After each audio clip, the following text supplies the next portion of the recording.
Kalau memang ada feedback dari hasil survei, saya kira ini sebagai reminder buat kita semua ya, bahwa mungkin memang harus lebih digiatkan lagi untuk sosialisasinya, termasuk untuk menggerakkan seluruh elemen masyarakat untuk mau bersama-sama mensosialisasikan tanggal pemungutan suara.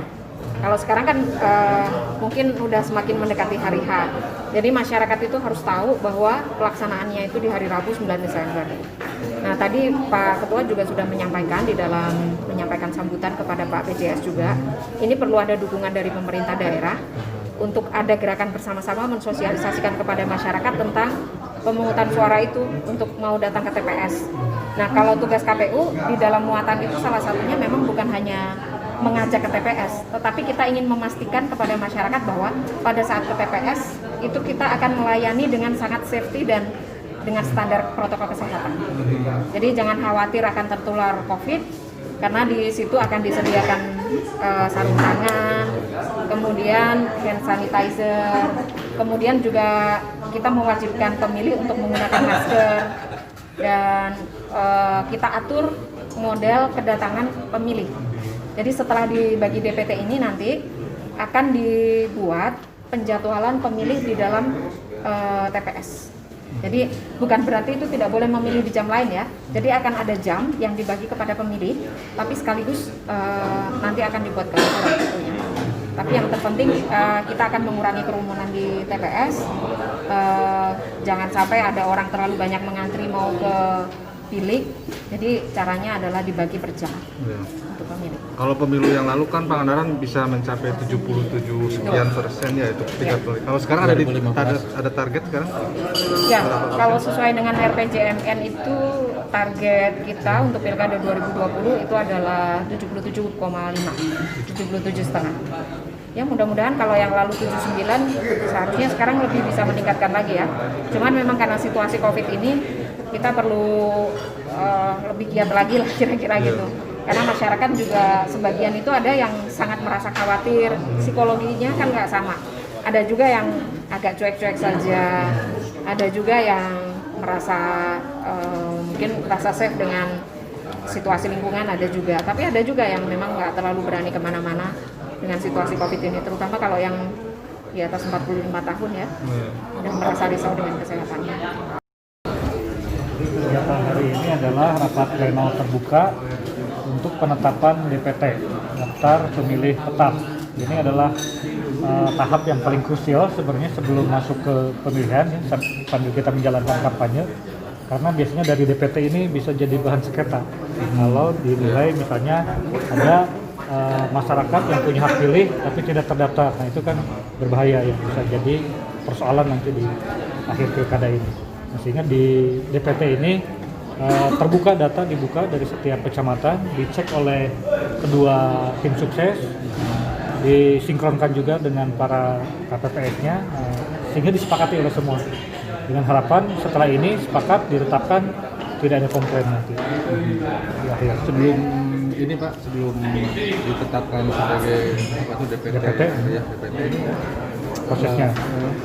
prosesnya panjang ini, karena dimulai dari pembahasan DPS, daftar pemilih sementara di tingkat desa. Nah, di desa pun itu sama didiskusikan oleh KPS dengan para tim sukses di situ.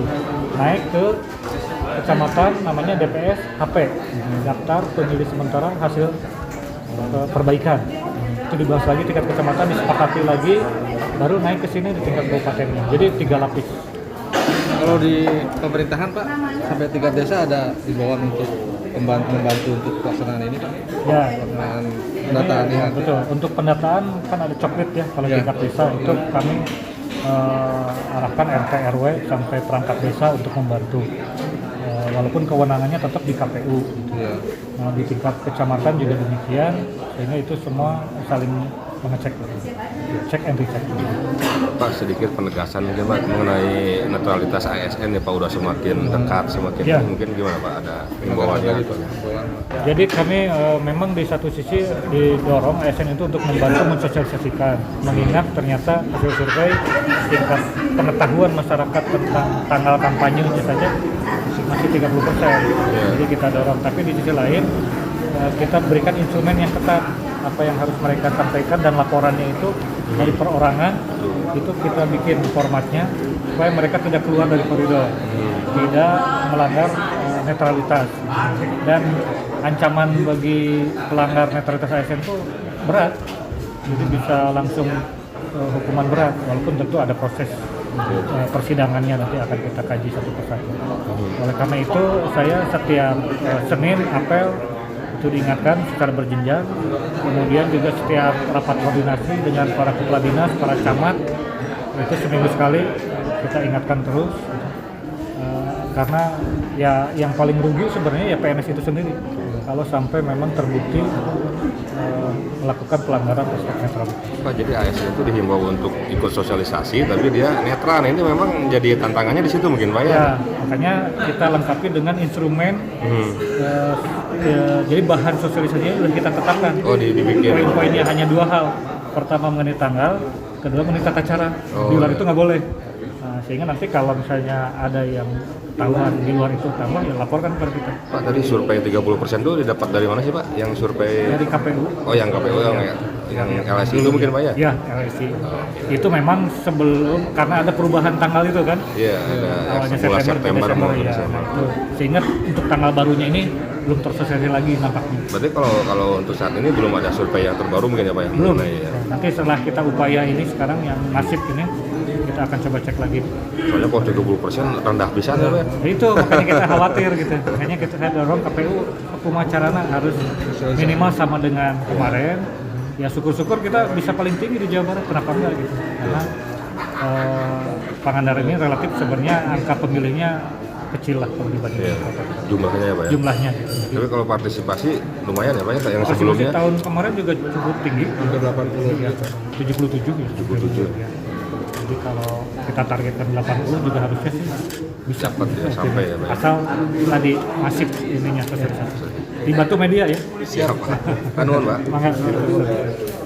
Baik, terima kasih. Hari ini KPU Kabupaten Pangandaran melaksanakan rapat pleno terbuka daftar pemilih sementara hasil rekapitulasi daftar pemilih sementara hasil perbaikan atau DPSHP untuk kita tetapkan menjadi DPT dalam tahapan pemilihan Bupati dan Wakil Bupati Pangandaran tahun 2020. Kegiatan ini juga tentu sepenuhnya kita memedomani protokol kesehatan, dan ini sebagai puncak ya daripada pelaksanaan pemutakhiran data pemilih dalam tahapan pemilihan Bupati dan Wakil Bupati Pangandaran setelah kita diawali dengan pelaksanaan coklit di beberapa waktu yang lalu, setidak-tidaknya tanggal 15 Juli sampai dengan 13 Agustus, lanjut penetapan menjadi DPS. Setelah DPS kemudian kita lakukan pengumuman dan juga tanggapan masyarakat untuk mendapat tanggapan masyarakat, dan juga kita yang poin penting adalah lakukan uji publik untuk dikritisi oleh publik bagaimana barangkali ada pemilih yang belum masuk dalam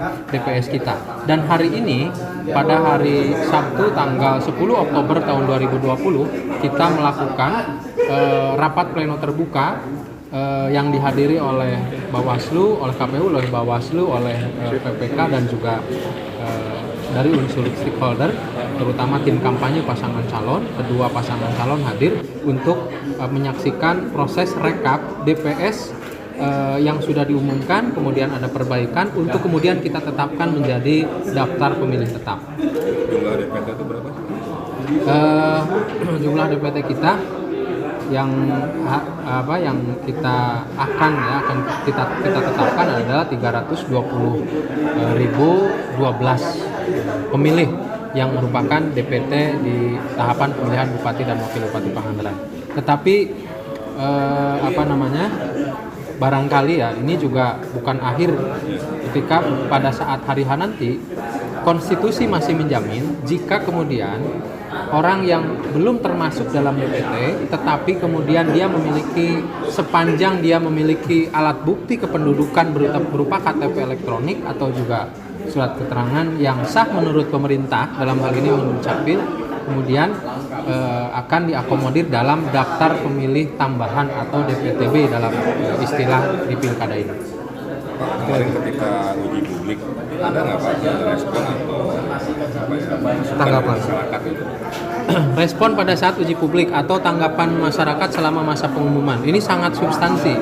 Banyak sekali masyarakat yang merespon, dibuktikan dengan tanggal 7 September kita tetapkan DPS sejumlah 320.456 DPS. Tapi atas hasil tanggapan masyarakat itu hari ini berkurang. Hasil uji publik saja menjadi 320.010 pemilih hasil uji publik. Jadi ada pengurangan sekitar 400 pemilih. Ini ikhtiar kita dalam bagaimana menciptakan data pemilih yang betul-betul data pemilih ini akurat dan mutakhir, gitu. Yang 400 berkurang itu rata-rata apa Pak? Dia sudah meninggalkan, sudah mutasi atau gimana? Komponennya dari berbagai hal. Pertama karena dia TMS, karena meninggal, tidak ditemukan atau ganda. Ini poin ini, 3 poin ini setidak-tidaknya yang kemudian menjadi alasan DPS yang pemilih yang sudah masuk dalam DPS kemudian kita keluarkan dari DPS menjelang penetapan DPT. Kemudian yang paling di antara poin itu tidak ditemukan, ini udah ada tapi ternyata orangnya tidak ada. Atau yang paling memungkinkan adalah karena meninggal.